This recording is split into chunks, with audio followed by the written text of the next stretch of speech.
untuk mampir di sini.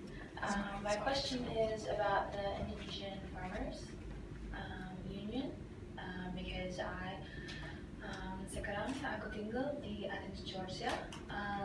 Aku belajar di Universitas di Georgia. And I'm interested in the agriculture both in Athens and around the world. It's a major concern, young farmers, older farmers, the history of farming.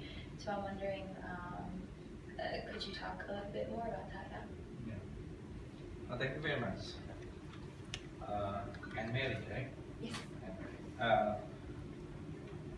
I think most Indonesian people actually live in the rural area, and also the profession are farmers. But the condition of farmers in Indonesia, and maybe also in some other part of the world, still surrounded by poverty. So especially Indonesian farmers now, because the government sometimes, and according to the government, each government has a different priority. This government prioritize infrastructure, for example. But the New Order time, they prioritize the agricultural sector. It is very important also for us because I think all the political regime, the presidents in each regime must put the infrastructure also as an important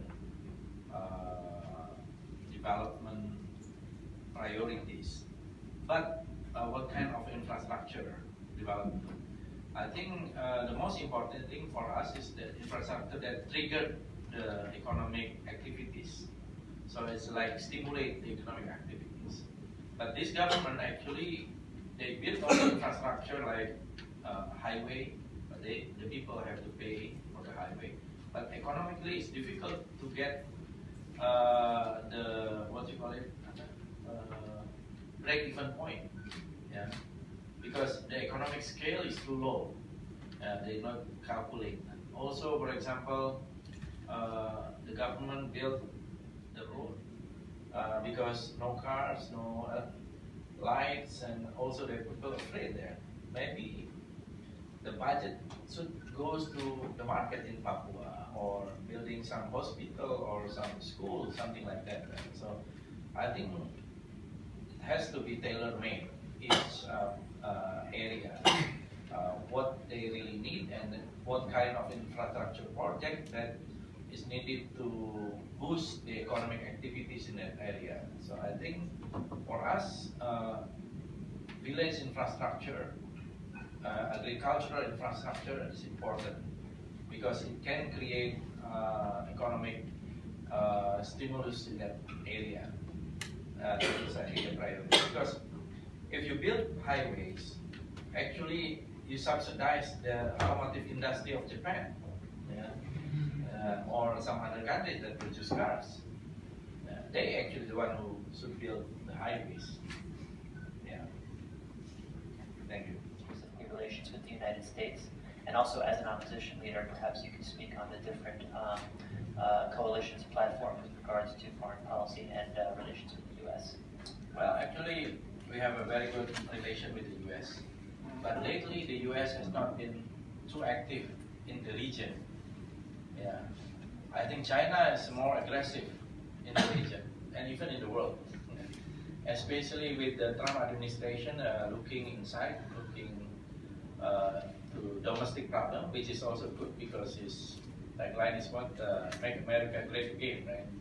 And I don't know, I met Trump. I think before the election, I had a selfie also with him, and there's a noisy here, because of that.